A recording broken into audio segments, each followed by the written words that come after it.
All right, what's up, guys? This is DB talking now. DB talking birds. DB talking Philadelphia Eagles.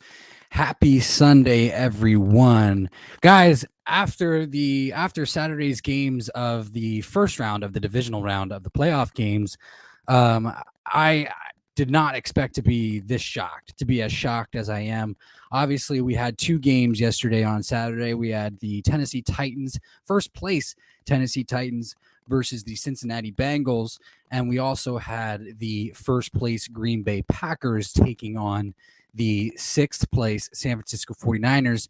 And guys, the lower seeds won. I'm completely shocked, absolutely shocked. Like I had a feeling that the Tennessee Titans game, I had a feeling that the Tennessee Titans Cincinnati Bengals game was going to be a good game, but I was not expecting the San Francisco 49ers Green Bay Packers game to be that close. What a phenomenal game. Both games were absolutely phenomenal. Both the Cincinnati Bengals and the 49ers needed to come back respectively in their games to go ahead and win it.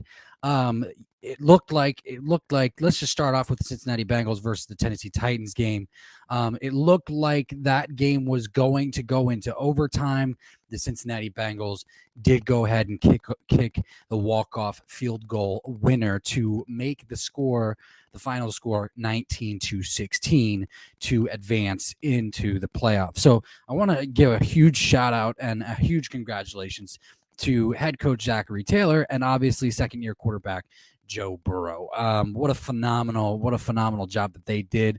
Not only them, but obviously rookie wide receiver sensation Jamar Chase also. What a phenomenal job he has done for them the entire season and continues to put up big numbers and continues to do a phenomenal job for the Cincinnati Bengals in the postseason as well. Let's go ahead and get into the 49ers versus the Green Bay Packers game, guys. Obviously, the 49ers came to play. 49ers the 49ers came to play. There wasn't much, both defenses did a phenomenal job, and but I got to be completely honest with you. Green Bay wasn't able to move the ball all that much outside of a couple big plays here and there, a couple of extended plays here and there. That 49ers defense did an absolutely phenomenal job, and that's something that we've been talking about all season long. Like we know that they have the personnel defensively to be able to keep up really with anyone. That front seven is absolutely phenomenal with Fred Warner and the like. Um, and and they absolutely did a phenomenal job on Aaron Rodgers and the Green Bay Packers. I mean, holding that team to only 10 points. And once again, I mean, it did come down to all three phases of the game for the 49ers to win that game. It wasn't the best game for Jimmy Garoppolo. It wasn't the best game for Aaron Rodgers. But lo and behold, the defense continued to put up and put out, and in the end, it was a punt block return for a touchdown by the 49ers special teams unit that tied that game up at 10-10, and the 49ers were able to walk off with a field goal. And making the final score 13-10. So the 49ers are advancing, and that's a huge shock to me, huge surprise to me, especially when it comes especially when it comes over the first place Green Bay Packers and Aaron Rodgers, that bad man in Wisconsin there. And also Joe Burrow and Zachary Taylor. It's Joe Burrow has already exceeded expectations. He's already exceeded expectations. We had a lot to say about Joe Burrow and the like Justin Herbert at the beginning of the season, and had a lot of big expectations for him as the season began, as the season wore on, and things like that. And he's continued to live up to those expectations, continued to do a phenomenal job for the Cincinnati Bengals. So I mean, just them reaching the conference championship alone is a huge accomplishment for that second year quarterback and that fairly young head coach in Zachary Taylor for the Cincinnati Bengals, and I believe it's his second year as the Bengals head coach. I'm not entirely sure on that. I have to double check that, but what a phenomenal job. And then Kyle Shanahan obviously doing a great job with this 49ers team in San Francisco, beating the number 1 seed in the Green Bay Packers. Green Bay Packers, they're not an easy team to beat. They're not an easy team to beat. I mean, obviously they have Aaron Rodgers, they have Devontae Adams, they have 2 running backs that you got to look out for, in Aaron Jones and AJ Dillon. 2 very phenomenal running backs, a great offensive line, and it was an incredible thing to watch. It was an incredible thing to watch for the 49ers to beat the Green Bay Packers. So kudos to them. They did a phenomenal job. Honestly, with that thought, with seeing what the San Francisco 49ers are able to do on defense, obviously we have a couple games today. Obviously we have the Tampa Bay Buccaneers taking on the Los Angeles Rams, and then we also have the Kansas City Chiefs taking on the Buffalo Bills. In my honest opinion, with the way that the San Francisco 49ers played yesterday, and seeing what that defense is capable of, and it's not anything new. It's not anything that we haven't seen from the San Francisco 49ers. We know that they are capable of elite play on that side of the football. Let's say Tom Brady advances and beats the Los Angeles Rams today, which, I'm still on edge about. I'm not sure about my prediction for that game, but we still do have some time. I believe that this San Francisco 49ers defense is probably the defense that could hold Tom Brady, that could keep Tom Brady from making another Super Bowl. Because right now, I mean, it does look like Tom Brady does have that shot to make another Super Bowl with this Tampa Bay Buccaneers team. So we'll just have to see. And I think that they could, and I think that they could win. I think we could see the San Francisco 49ers in the Super Bowl this year. And how crazy would that be to see, Zachary Taylor and second-year quarterback Joe Burrow in the Super Bowl versus the San Francisco 49ers? Nobody would have seen that coming. I mean, honestly, we know that we're excited about Joe Burrow. We know that we're excited about the potential of head coach Zachary Taylor, and he's doing a phenomenal job over there. But you're going up against teams like either the Chiefs or the Bills next week, and if you can take care of business, against one of those teams next week, then the Cincinnati Bengals could very well see themselves in the Super Bowl versus either Tampa Bay or Los Angeles, or the Los Angeles Rams, or the San Francisco 49ers. Who knows? My thing is this is, let's go ahead and jump into today's matchup, NFC matchup, Tampa Bay Buccaneers versus the LA Rams a little bit. Matthew Stafford has been too turnover prone for me. Especially late in the season, and so I think that this defense run by defensive coordinator Todd Bowles for the Tampa Bay Buccaneers is definitely going to make him pay. I think they're gonna force him into some turnovers, and against a quarterback like Tom Brady, anytime that you give him extra opportunities to score, it's never a good thing in the playoffs. So I do believe the Tampa Bay Buccaneers are going to take care of the Los Angeles Rams today, and then we're going to be seeing a San Francisco 49ers team taking on the Tampa Bay Buccaneers next week.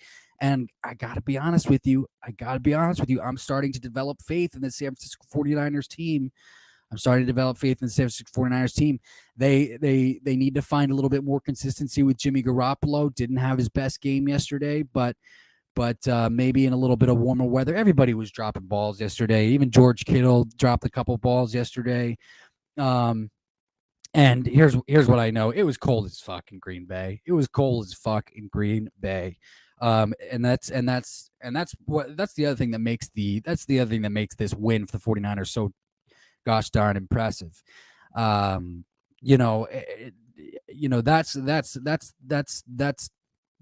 advantage that they have. That's an advantage that they've always had. Is nobody ever wants to go to Green Bay in the playoffs and face the Packers because of the fact that it's Aaron Rodgers one. And they usually host a pretty phenomenal team, and then also there's that third factor, which is the fucking weather and how cold it is. So, I mean, you had guys dropping balls left and right yesterday, but the 49ers came away with the win, and what a phenomenal win for them. So, yeah, I mean, just getting into that, the Buccaneers, I believe, the Todd Bowles, defensive coordinator for the Buccaneers, I believe is going to force Matthew Stafford a couple turnovers. They're going to be able to take advantage. And then as far as the Kansas City Chiefs game, still same thing. I am still on edge as to how that game's going to go. My prediction of that game, what I want to see happen. Obviously, I want to see Andy Reid make it back to Super Bowl. Being a Philadelphia Eagles fan, I want to see Andy Reid make it back to the Super Bowl. I still root for Big Red no matter the day or night or what team he's on. So I want to see Big Red make it back to the Super Bowl. But then again, I also am a huge fan of quarterback Josh Allen for the Buffalo Bills, and would love to see him progress also. So there's that, and I think it would also be an incredible thing to watch. Two young up and coming hot shot quarterbacks, Josh Allen for the Buffalo Bills and second year quarterback Joe Burrow for the Cincinnati Bengals face off with each other in the AFC Conference Championship. So that would be obviously a phenomenal thing. That would be an awesome matchup, and that could be one of those matchups, guys, where we're liking it to, Peyton Manning and Tom Brady from back in the day. You know what I mean? When those guys faced off, like, the game was always tight. The game was always worth watching, no matter what fan of a team you were. You always wanted to watch Peyton, and you always wanted to watch Tom work the opposing defenses for their team in that game, because that's pretty much what it would always come down to, is who's gonna outwork which quarterback is gonna be cerebral enough in that game to outwork the quarterback. Now, honestly, if it were me talking, and this might not fly over really well with other people, but I think Tom has elevated himself to a much more cerebral quarterback than Peyton Manning. Obviously, he's played more, so he's seen more, but lo and behold, I think Tom has elevated his understanding of defenses to a whole other level. So there's that. Let's get into some Philadelphia Eagles talk, huh? So, guys, obviously, defensive coordinator Jonathan Gannon for the Philadelphia Eagles has been listed as the front runner for a few teams, for Denver, for Houston, to become their head coach. And it's surprising to me. It is surprising to me, but there is something that I do want to get into that I think is worth talking about, because what are these teams seeing that the fans are not seeing? The fans have a huge problem with Jonathan Gannon and the fact that he lacks aggression. The blitz percentages aren't as high as they should be, things of that nature. But he interviews phenomenally well, and maybe it's just that. Maybe it's just the fact that he interviews phenomenally well. But something along the lines, there is something that is to his advantage that he is bringing to those interviews, and it's something that teams are wanting, because he is getting second interviews. He is being considered the front runner by multiple teams. He has had a second interview with the Houston Texans, and I believe with the Broncos also. So and I want to jump it back to this. I think there was an article that I saw that I thought was absolutely put well, phenomenally. when we brought in Jim Johnson, defensive coordinator Jim Johnson, legendary defensive coordinator for the Philadelphia Eagles, bless his heart. They weren't top notch. They weren't the best. They weren't the best defense right from the very get go. Right in that first year, they were like 28th in the league or something like that. But and he had a hell of a lot more personnel, a hell of a lot more talent on the defense to be able to give him higher rankings than 28th in the league that year. Whereas Jonathan Gannon has been able this season, whether or not he's being aggressive, whether or not he plays his cornerbacks 5 yards to 10 yards off the line of scrimmage, whether or not he allows the quarterback to have a higher completion percentage than you would like, this defense still output a top 10 defense, with lower personnel, with lower talent on that side of the ball. So, do we give Jonathan? Why not give Jonathan Gannon another year to bring in more player personnel? And this is one of the arguments that I got in on one of the chat boards. Also, is give John, probably the best thing we can do is give Jonathan Gannon another year, bring in some players that he thinks are going to fit better for his scheme moving forward, because the defense did get better. The more time that they had to understand what exactly Jonathan Gannon was trying to employ on the defense. The defense got better. The run defense got better. The run defense was atrocious in the beginning of the season. Run defense was absolutely atrocious. And then also we got to give Jonathan Gannon the credit of this also, which is he's done a phenomenal job with developing the linebackers. He's done a better than average job with developing the linebackers. And then also, he did something that Jim Schwartz was not able to do, which is get the best out of Darius Slay. And that is something that we've needed since we brought him over to Philadelphia from Detroit.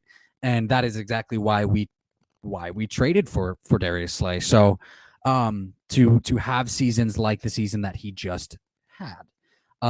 So I think that's worth being noted that under Jonathan Gannon, we were able to get the season and the play and the level of play from Darius Slay that we were hoping for. So, but let's say he does leave for a head coaching gig, whether it be Texans, whether it be the Broncos, whether it be the Vikings. Who do you want to bring in as your defense coordinator? A lot of people are chomping at the bit for former defensive coordinator or former head coach for the Denver Broncos, Vic Fangio, who is the defensive mind, who's a phenomenal defensive mind. But then again, there's also some fans who understand that the Philadelphia Eagles have buried the Broncos under Vic Fangio's tutelage each time that they've played. And I believe it was 2017 and this past year. If I'm missing a game in between that time, forgive me. But Carson Wentz took advantage of that defense, and then Jalen Hurts took advantage of that defense. But then again, there are coaches who do go on to be head coaches and don't succeed as well as they could, as well as they did when they were a positional coach, like defensive coordinator, like offensive coordinator. So first and foremost, a perfect example of that is I actually believe that Kyle Shanahan was a better offensive coordinator than he is a head coach. And I understand that he's made the Super Bowl, things like with the Falcons and things like that. And then he also, he beat the Green Bay Packers yesterday. What a phenomenal job that was. And they're going to be going to the conference championship next weekend. So I understand Kyle Shanahan has done a phenomenal job as a head coach, but I do believe that there is more talent, that he brings a more wow factor, it factor, talent level to the offensive coordinator position. So there are some coaches that are just better as positional coaches. And I think I think as Philadelphia Eagles fans, we could probably put a little bit more juice on that, can't we? Is Mike Groh was a well-renowned wide receivers coach, and in 2017 he was our wide receivers coach, and Alshon Jeffrey had a breakout year. Nelson Aguilar had a breakout year. Torrey Smith had a breakout year. We even got development from rookie wide receiver Mac Hollins that year. But then again, in the following years, Mike Groh ended up getting promoted to offensive coordinator based off of Doug's recommendation, and it just didn't pan out. It just didn't work out. It just was a complete disaster. So would bringing in Vic Fangio as the defensive coordinator be a good thing? I think so. I think it would be. I think bringing in that veteran defensive mind and that aggression into Philadelphia, that's kind of what this fan base needs. It's kind of what this fan base wants. They want to see aggression. They want to see the sacks. They want to see the lockdown corners. That's the type of things that they want. Here's the deal. The Denver Broncos had better personnel on the defensive side of the football than the Philadelphia Eagles did. It's just plain and simple. Patrick Surtain was a rookie this year for the Denver Broncos and played really, really well. Now, obviously, the Eagles do have Darius Slay, but Patrick Surtain is more of a physical corner, I would say. Patrick Surtain is more of a physical corner on the boundary than Darius Slay is. So is that something that's going to take away from the abilities of a defensive coordinator like Vic Fangio? Because that's definitely something that the Philadelphia Eagles fans want. Is we want physical corners, we want physical lockdown corners, we want just as every team does, but Philadelphia Eagles fans, we're impatient, right? We're impatient. And the lack of aggression from Jonathan Gannon does not pique our interest whatsoever. And I don't even think here's the thing. Is if Jonathan Gannon brings a blitz and then Tom Brady completes a 25-yard pass, or Derek Carr completes a 25-yard pass, or Dak Prescott completes a 25-yard pass on a blitz, we're still going to bitch and complain and have problems with you. So there's no winning there. And the other thing too is, to go along with this argument, is we had probably one of the best years of from the secondary standpoint that we've had in a long time. And so when my Philadelphia Eagles fans who loves to complain about the fact that Jonathan Gannon didn't bring enough pressure, well, we also didn't give up very many big plays either. We made the offense fight for every yard, things of that nature. The defense got better. It's also a defense that helped us get into the playoffs. I'm not coming to Jonathan Gannon's defense whatsoever, but it's like, not everything is going to be perfect all the time. Jalen Hurts can't be Russell Wilson right now. We don't even know if Jalen Hurts can be Lamar Jackson. But here's the deal: is there is a possibility that Jalen Hurts can get better this offseason, but is it going to be enough? That's the thing. And so there's going to be Philadelphia Eagles fans that are going to question, well, is it worth waiting? Because I don't think he can do it. And I'm not saying I don't think he can do it. I'm saying that there are fans that think that he can't do it. So why not draft the quarterback like Kenny Pickett? Things of that nature. So bringing it back to Jonathan Gannon, my thing is this. I think we need a little bit more patience. And I think there's something to be said for the fact of consistency. We need a consistent voice in the room. We cannot keep switching out coaches willy-nilly, because we will go through the same growing problems that we went through in that regard this season all over, this next season in 2022 all over again. So there are pros and cons for keeping Jonathan Gannon and getting rid of Jonathan Gannon. But then again, that's, and so Vic Fangio is one of those names who could possibly replace Jonathan Gannon at defensive coordinator if he so leaves. Mike Zimmer is another one of those guys, but then again, there's also the hesitancy there because Mike Zimmer is going to be one of those guys who's going to want to come in and do his own thing. He might be one of those guys who just doesn't get along with the current coaching staff very well, so that's something to be worried. That's something to be worried about. He is an older coach. He's been a head coach in this league for a while. So he's going to want to do things his way, believe he has the best way of doing things. And that's the one thing that me personally, I am hesitant about interfering with because what we do know is that all of these coaches that are in Philadelphia right now do get along with each other, do have a phenomenal camaraderie, and do have a pretty solid connection. So in the end, I think if it were me, I would try and keep Jonathan Gannon for another year, bring in some of these defensive pieces that we're talking about, have a phenomenal draft, have a good free agency, things of that nature. Go out and get, cornerback Kamir Elam out of Florida in the draft, or go out and you get Sauce Gardner at the cornerback position in the draft, and then you bring in a Devontae Wyatt, defensive lineman out of Georgia, and then and Devin Lloyd and Kobe Dean. So me personally, I prefer Devin Lloyd because I like his size, 6'3", 240. Kobe Dean, 6 foot 220.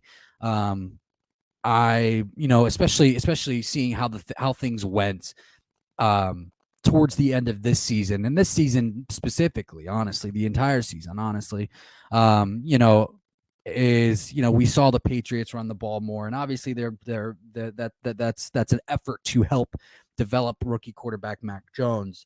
And so they're probably going to dwindle that back as he continues to develop. But then you also have other running teams like the Titans. The Eagles themselves, they obviously started to run the ball more. There's running teams that you need these bigger guys for, and the smaller guys just aren't prepared for it. And I'm not saying Nakobe Dean's not going to be prepared for stopping the run, because I know that Nakobe Dean is just a phenomenal all-around athlete. Just 100%. Just want to put that out there. But 6'3", 240, can rush the passer on the edge, can fly around the football, can stand up at linebacker, can play inside, can play outside. Devin Lloyd, I love Devin Lloyd. I think he's my guy from the linebacker position. But then again, let's say Howie Roseman does what he always does and doesn't go linebacker early in the draft. You'll have guys like Chad Moma. You know what I mean? You have Chad Moma in the second round, Nick Bonito in the second round. Jojo Damon, out of Nebraska. I believe he's out of Nebraska, 6'1", 230, but he's more of a hybrid player. Nebraska kind of played him in the slot cornerback position, honestly, slot cornerback, linebacker position. He'll be there. I think this Philadelphia Eagles defense needs, they need weapons. They need players. And again, it's kind of similar to what we were talking about last year as far as bringing in players for the Philadelphia Eagles defense is they need weapons. Jojo Damon can be a weapon. He's a big guy, so he can play in your big nickel, fast, great tackler, can bring pressure on the edge, and then can also play that linebacker position as well. So, Jojo Damon is a guy that I like. Nick Bonito is a guy that I like. Another weapon on the defense. He's another 6'3", 240 pounds, somewhere around there. Similar to Devin Lloyd, in that regard on the defense. He can bring pressure on the edge. He can play stand-up linebacker. Things of that nature. So the defense needs weapons, especially in that front seven. That's what the Eagles need to address. They need weapons in that front seven, and then a starting corner opposite Darius Slay. That's the big thing. So I like my mock draft. I like my early mock draft, and that includes, let's say they go defense. I have them taking Kamir Elam or Sauce Gardner. I have them taking Devin Lloyd, and then I have them taking Devontae Wyatt.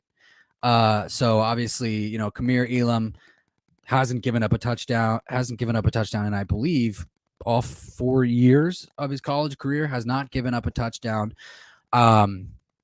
And phenomenal, solid shutdown cornerback out of Florida. And then obviously there is linebacker Devin Lloyd, who we just got done talking about. Phenomenal all-around linebacker who can do it all, out of Utah. And then there is defensive lineman Devontae Wyatt, out of Georgia, who's a part of that phenomenal defensive line out of Georgia. They just do a phenomenal job with their defensive linemen over there. And there's quite a few of them that are coming out that are going to be first or second rounders. We're talking about obviously Jordan Davis. Jordan Davis is another big name off that defensive line that everybody wants to talk about. For me, he is 6 foot. He is 6'7", 350 pounds. He is an immovable guy. He's a guy that's going to command double teams, but that's pretty much it. That's pretty much all that you're going to get from Jordan Davis. From what I've seen, from what I've heard, from what I've read, that's pretty much all that you're going to get from Jordan Davis. Now, that's not a bad thing. Look, if a guy can command double teams, then you're putting single blocks on another guy like Fletcher Cox, for example.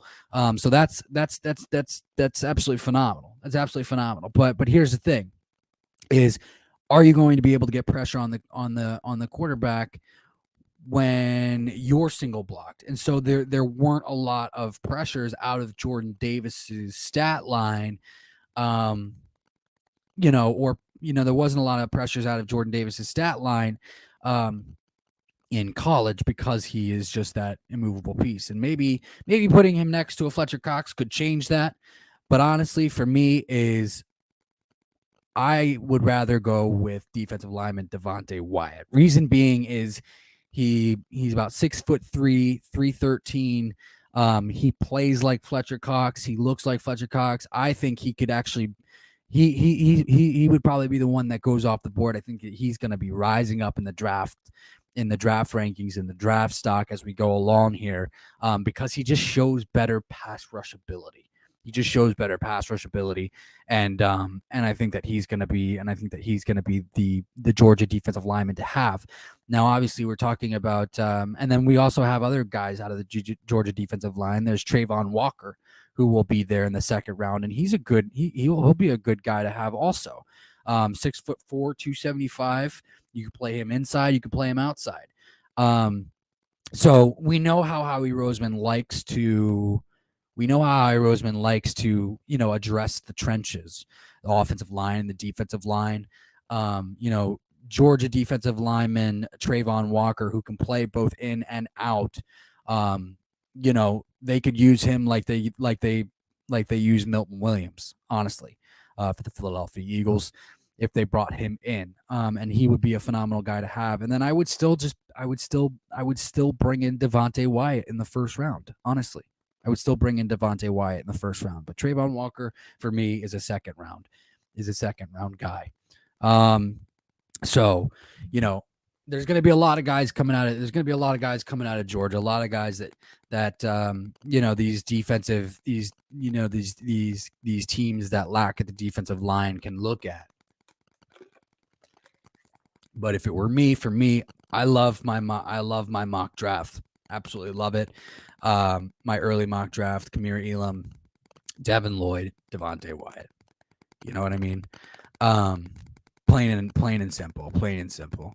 So, let's go ahead and move on to the offensive side of the football, and let's discuss Jalen Hurts. Let's start here. Let's discuss Jalen Hurts. What does Jalen Hurts got to do? What does Jalen Hurts got to do to get better? Well, Jalen Hurts has to be quicker with his reads. Jalen Hurts has to be a better has to work on becoming a better passer. Can he do it? I don't know. I don't know if he can do it. I believe that these are things to work on. These are things that he can work on. These are things that you can correct. But will he be able to do it in the amount of time that they give him? Because again, if Howie Roseman does hold true to his word, that came out, that came through in his press conference the other day, that joint press conference with Nick Sirianni, then Jalen Hurts is on another audition year. He's gonna get another audition year. That's pretty much what we can call it. That's pretty much what we can sum it up to. Is that if Jalen Hurts does indeed get another year to start at the quarterback position for the Philadelphia Eagles, it will be another audition year. It will be another audition year. Because here's what we know. Jeffrey Lurie, Howie Roseman, they full-heartedly believe that the top-notch teams are orchestrated out of a high-flying, pass-heavy offense. Can Jalen Hurts become that guy? It's yet to be seen. It's yet to be seen. But progressions have been made. Developments have been made. But the consistency is key. Reading, getting the ball out quicker is going to be something that he'll need to work on. Finding guys, not locking down receivers. And that, again, that is something that's going to come with, comfortability within the scheme. And again, this is going to be the first year. This is going to be the first year in a long time that it's going to be the consecutive year of him having the same offensive coaching staff. So that's going to be a huge thing for him moving forward. And that's something that we're going to need to pay attention to because that familiarity, that familiarity with people and terminology is huge for a player. It's absolutely key and huge for a player. So, do I believe he can do it? My conclusion on that is still inconclusive, right? So I still have to see more. I still have to see more from Jalen Hurts, but I can tell you this right now. For anybody who wants to just look at this situation as black or white, it's not. It's not black or white. Howie Roseman's got 3 first-round picks in his pocket. He's got an upset quarterback in Aaron Rodgers in Green Bay because they just fucking lost the San Francisco 49ers, 6th seed San Francisco 49ers. And Howie Roseman is going to want to be impatient. Howie Roseman has a history of being impatient. And then he's also going to see Russell Wilson over there in Seattle. And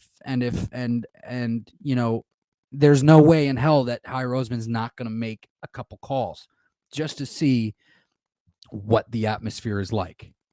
He's there. I mean, they were heavily interested in Deshaun Watson. That call is going to be made too. All of these calls are still going to be made. Howie Roseman is still going to make these calls, to these teams with Deshaun Watson, Aaron Rodgers, and Russell Wilson, who are heavily involved in trade rumors.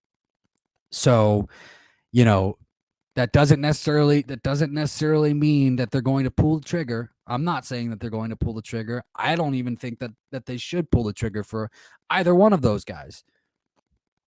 But Howie Roseman is going to do what's best for the team and try and upgrade the team as much as he possibly can. And, if you can get a 26-year-old Russell, or if you can get a 26-year-old Deshaun Watson, and everything comes out and is okay on the other side of all the legal shit, they might go ahead and do it.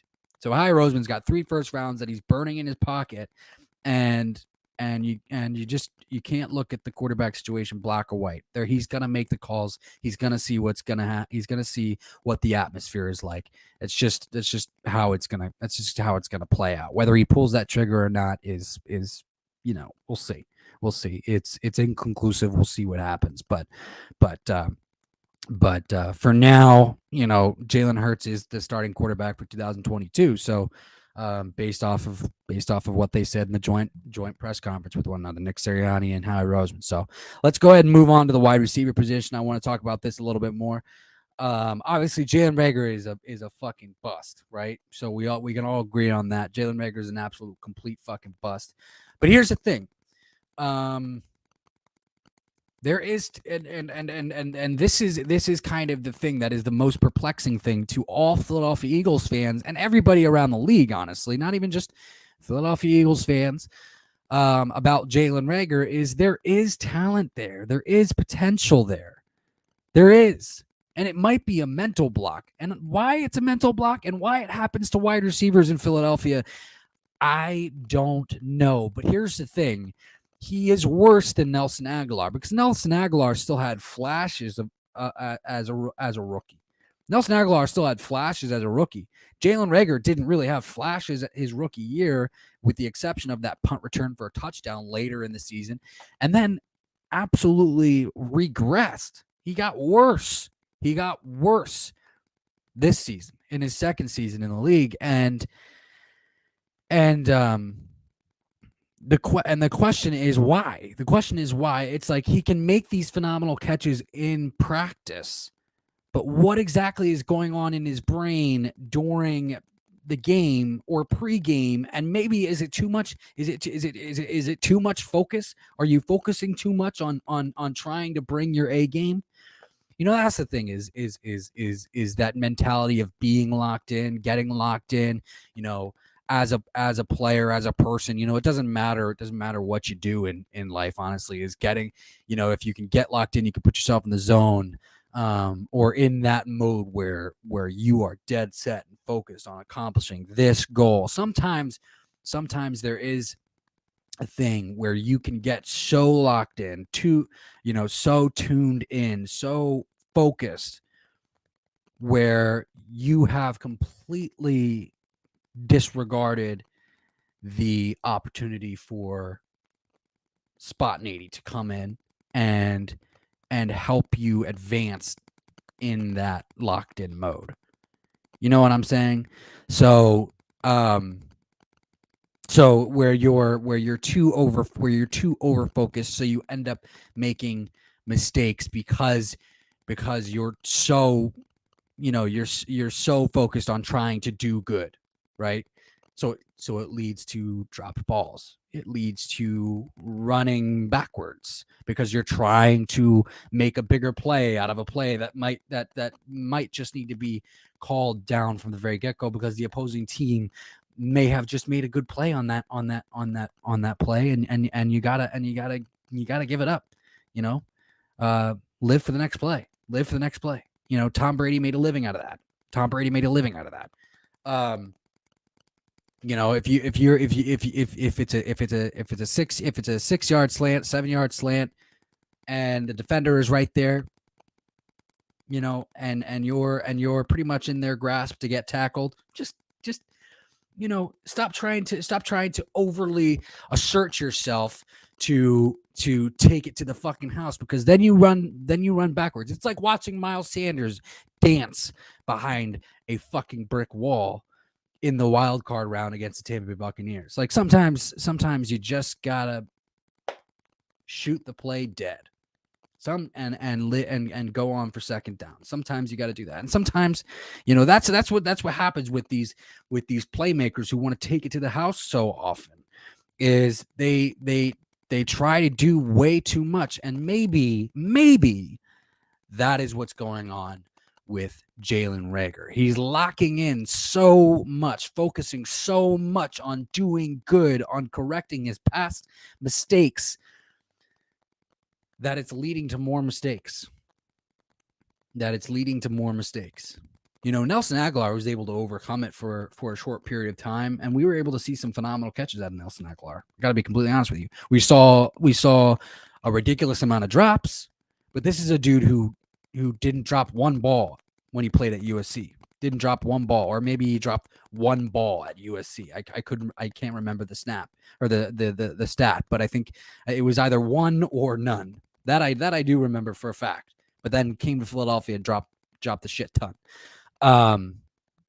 So, and now we have that same exact problem with Jalen Reagor, And even with J.J. Arcega-Whiteside, who was known for his body control, was known for his contested catches in college, and can't do any of that shit, hasn't been able to demonstrate any of that ability.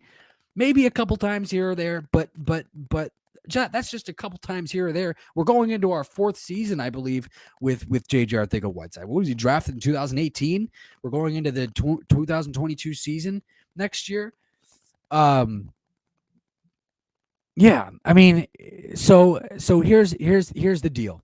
I understand if they want to keep Jalen Reagor with the hopes that they can unlock that potential, that talent that is there, because there is talent, there is potential to be unlocked in Jalen Reagor. He has the build, he has the speed, he has the size.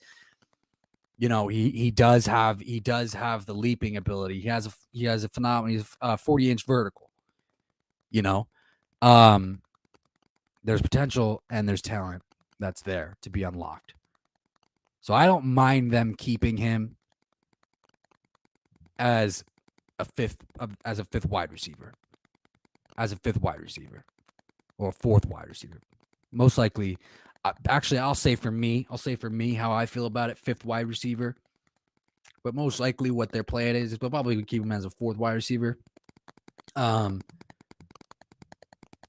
what does this lead us into? Well, I think that they got to get rid of J.J. Arcega-Whiteside. I think that needs to be done because, I mean, right now he's injured, so it would have to come with an injury settlement.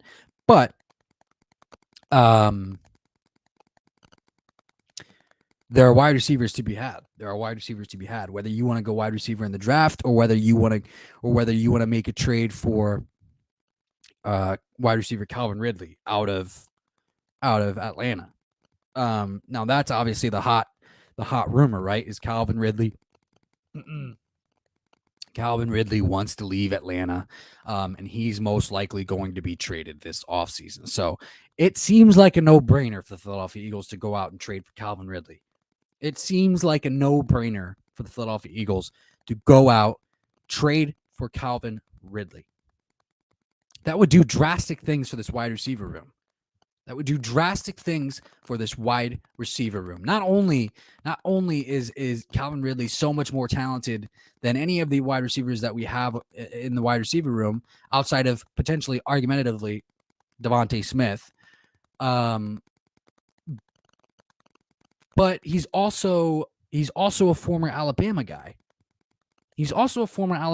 So he'll have that connection and that camaraderie just because of that with Jalen Hurts, with Devontae Smith. And that's something to be excited about.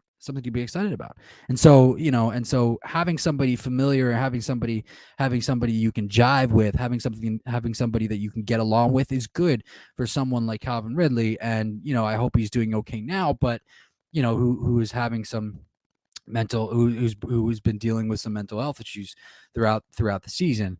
Obviously I can't speak to all of that because I don't know.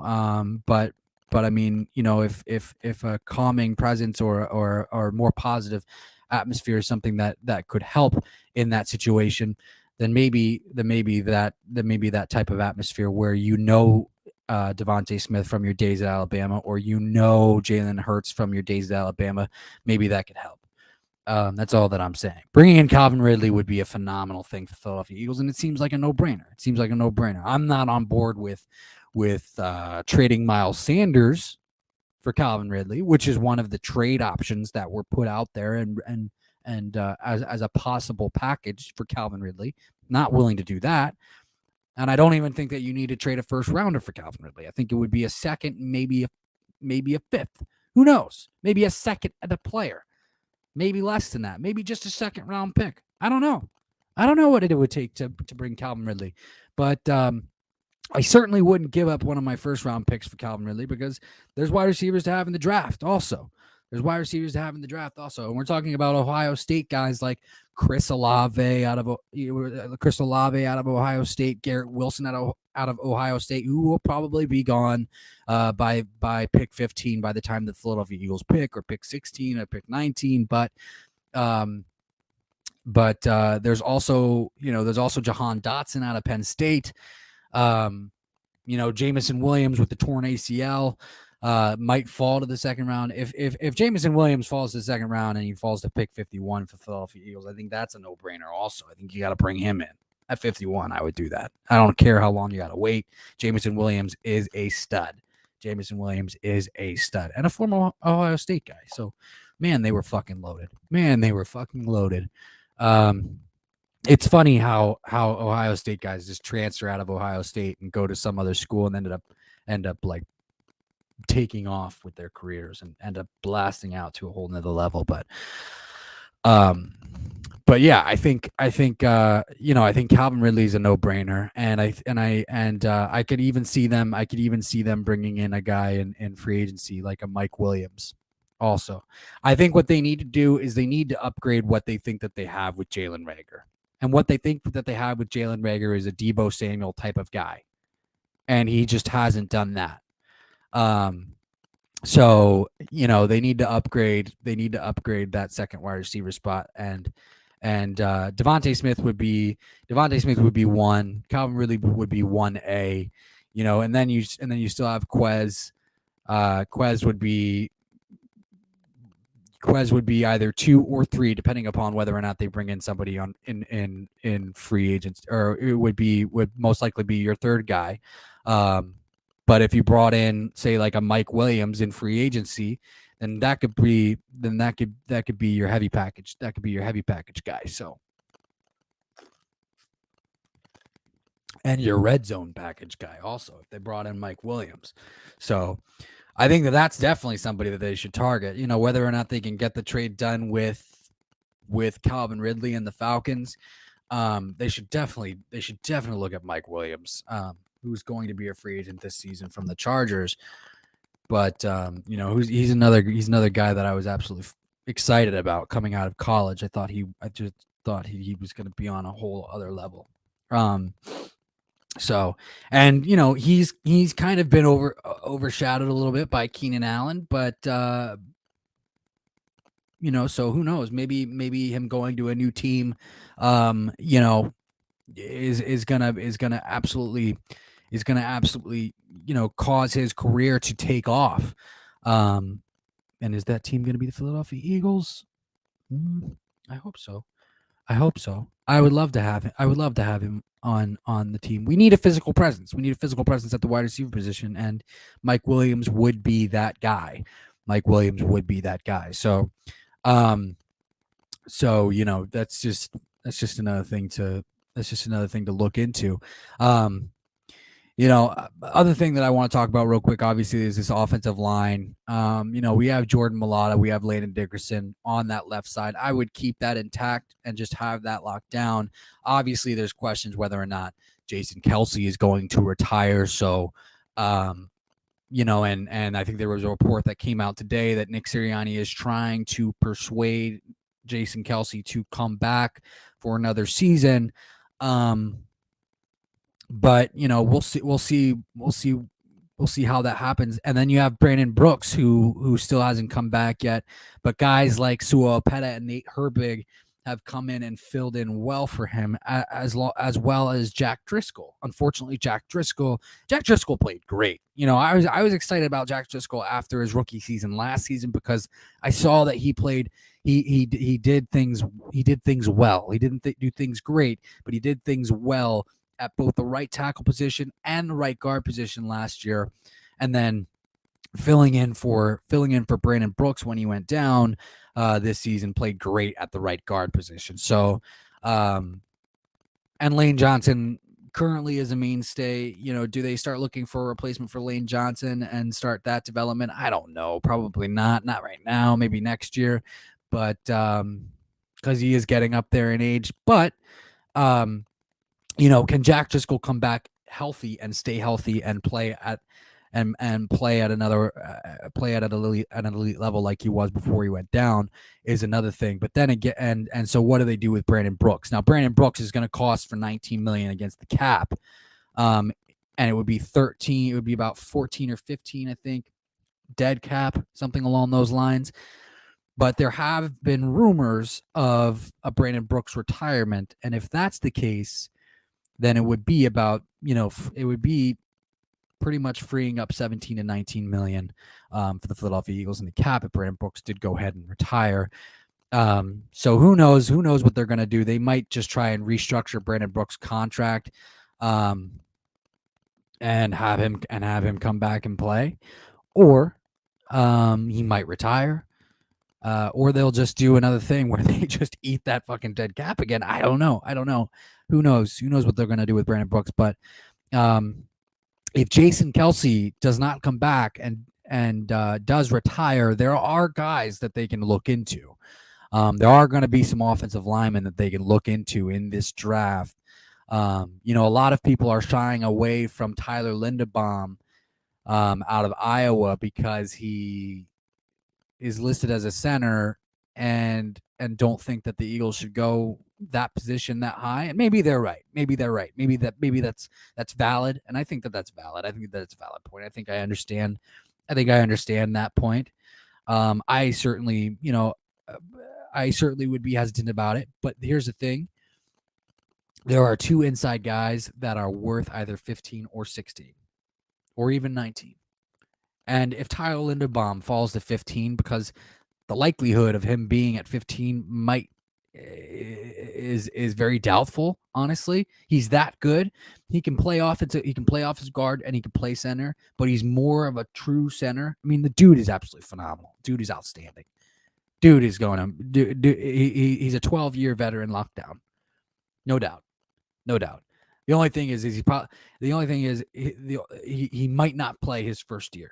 Because you'll have Isaac Samalu coming back, and they most likely will want to move Isaac Samalu to center. So there's that. So I mean, that's another thing too. Is with Isaac Samalu coming back, it's like, well, DB, why wouldn't they move just Isaac Samalu to the right guard for Brandon Brooks? Well, last time Isaac Samalu played right guard, he wasn't as good as he was at left guard. So, and the other thing too is I just want to leave Landon Dickerson and Jordan Mailata intact. I think that side of the line is strong.